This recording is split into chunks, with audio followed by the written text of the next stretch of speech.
तो गाइस आज हम फ्राइज बनाने वाले हैं। वृशाली हमें बताने वाली कि फ्राइज कैसे बनाते हैं। हाँ तो गाइस सुनो, पहले हमको लाइक पोटैटो कट करना है बिग स्लाइस में, फ्राइज में। तो ये देखो लाइक ऐसा है वो। हाँ तो ये हमने नमक के पानी में ये बॉईल होने के लिए रखा है। हम थोड़ा सा कुछ परसेंट उसको सिझा देंगे, कुक करेंगे। सॉरी गाइस, थोड़ा इंग्लिश का प्रॉब्लम है। हम इसे ड्राई कर रहे हैं। कॉर्नस्टार्च ले रहे हैं इधर। तो अब इसमें हम अपने फ्राइज डालने वाले हैं। हाँ बस go with the flow, go with the flow. और फिर रखेंगे ढक्कन और फिर अपन इसको करेंगे झगड़क। बाकी प्रोसीजर आपको बाद में पता चलेगी। इसमें डाल दिया है। अब हम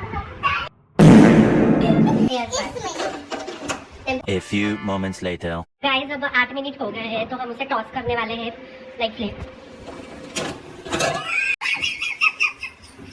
क्या हो गया?